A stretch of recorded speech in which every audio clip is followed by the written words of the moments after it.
Hello, I'm Rebecca J. Bastian.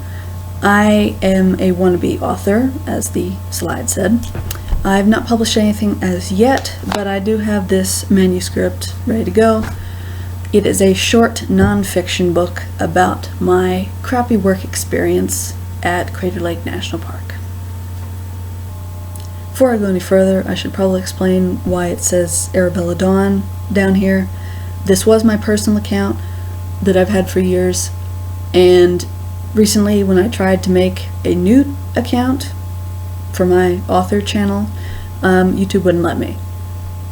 I don't understand that, but anyway, it's just gonna have to be this way. Personal account, public account, one and the same. Back to this. If there's anybody who's never heard of Crater Lake, and I'm sure there are a few, it's a lake, duh. Was a mountain originally, a volcano actually, that collapsed in on itself a few thousand years ago, partially filled with water, and became a national park in 1902. The lodge was opened originally, the original lodge, in 1915.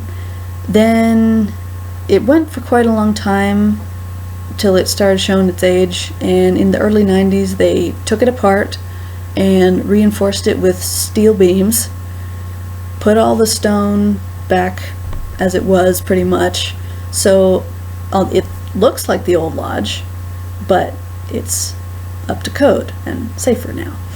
The lodge is where I worked for the concessionaire, which has no business being a concessionaire, and that's kind of what I talk about in the book. Yeah, they're cheap, and that's putting it nicely. They are serious penny pinchers. You could probably hear Lincoln saying ow if you listen really close. But seriously, they don't like to pay their employees because they have to let go of money, and they hate to do that. I, for one, was underpaid.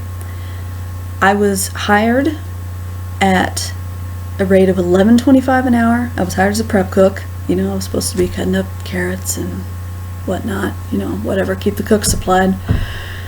And that's what I went into training for. And they're like, oh yes, here, we'll show you how to julienne carrots, whatever. Opening night, they like, congratulations, we're gonna throw you on pantry. What? I had no idea what they were talking about. Kind of got a crash course in that. Pantry is making salads, desserts, appetizers. Mostly salads though. That's so much fun, yeah. You got servers breathing down your neck. Anyway. And so yeah, I found out much later, pantry cooks are supposed to get $15 an hour. Guess what? They were still paying me $11.25.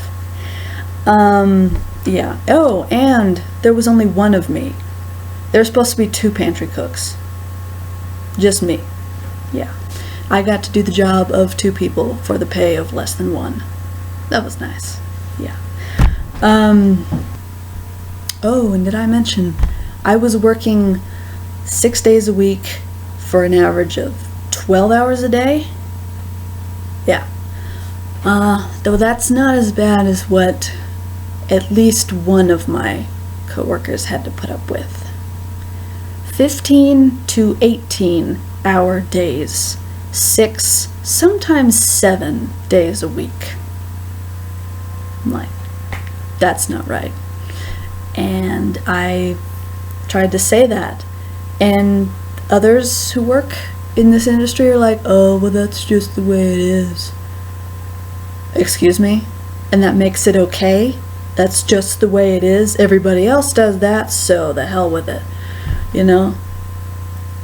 No, I'm not putting up with this. I want the truth out there. Admittedly, the truth without using the company's real name, because I am trying not to get sued for telling the truth and exposing them for what they really are. Of course, they couldn't really sue me for sullying their good name. They don't have a good name. They already have a bad reputation. I have found this out through research. They have a history of not paying their employees. It wasn't just us. And they have a history of serving less than great food. So, the lodge is scheduled to open May 15th. And I'd kind of like, actually, I'd really like for this book to come out before then, or around the same time, and I guess I'd settle for a little bit after that. But I don't want it to be months down the line. I kind of consider this a public service announcement. Do not work for this company. Do not be a guest of this company. But especially do not work for this company. Albeit a public service announcement that I would like to make money off of. Probably won't make very much. But as I say, I'm a wannabe author. I would like writing to be my career. Probably won't do many more non-fictions, if any. Mainly, I wouldn't write novels, and I am working on one at the moment while I'm waiting for the funds to publish my non-fiction. Plus, I have many other stories rolling around in my head. But for now, really trying to get this off the ground. And when I say funding, I mean I need money to give to the publisher, because I have chosen to go with self-publishing by Ingram Spark. That's going to cost $134. So I am on Patreon, and so far I have one supporter, and she was actually one of my coworkers from the Nightmare Job. So I appreciate her support, but I was kind of hoping for more people. So yeah, I'd rather not have to wait, and because I can't really afford to use my own money. But I will if I have to. If I have no other choice, it would just have to wait until I have enough. But if you would like to support me in this, if my complaining hasn't put you off and you're interested in what I have to say in the book, if you would like to read the rest of it, my Patreon account is Rebecca J. Bastion. There are 4 different amounts to choose from. The $2 package just gets you access to my Patreon page, the posts, which in all honesty are probably not that interesting. Basically, you give that, you just want to support me. The $5 package gets access to the posts, and I will put your name on the acknowledgments page in the book. The $10 package gets you access to the posts and a copy of the book sent to you once it's been published, obviously. And then there's the $15 package, which gets you access to posts, your name in the acknowledgments page, and a copy of the book sent to you when it's done. And I will put the link for my Patreon page in the description box below. I also have a Facebook account, again, Rebecca J.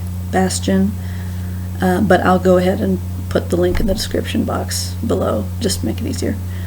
Technically, I have an Instagram account, but there's nothing on it because I'm having issues with my phone, and I haven't been able to post anything on that or my personal account, so I'm not even going to bother putting a link for my author Instagram one. And there's my Wattpad account. On there you can find excerpts from the book and several cringeworthy fan fictions, which I beg you not to read, and the beginnings of original stories that I'll probably never do anything with, but who knows. Anyway, I'll put a link for that too. It's also linked on my Facebook and Patreon pages, but I'll put it here too. Yeah, so I think that's everything. I don't think I have any other social media ones. I'm looking into doing some others, maybe. So before this video gets too long, if it isn't already, I would like to tell you what I plan to do with my author channel to keep my face, such as it is, out there. I don't like to annoy people, but you kind of have to when you're an author, remind them you exist, and so they'll buy your book and support you and what have you. Most writers choose to do like a blog or vlog about writing advice, which I feel neither comfortable with nor qualified for. So my thing is going to be book reviews. Not real strict reviews, but basically just looking through my books and talking about what they're about and whether I liked them or not, and if I did, why I did, why I didn't, and whether I recommend them or not. And hopefully my fellow book lovers will like it, because they're looking for not inspiration, but recommendations, that's the word, for books to read once maybe they haven't already. Or we can just discuss, books we all like, whatever. I'm going to call it Rebecca's Bookshelf. It's going to be a series. And I'll probably be posting the first episode shortly after I post this video. So hopefully you'll watch that, again, if I haven't put you off in any way. And yeah, I think that covers everything. So thanks for watching, and I'll see you next time.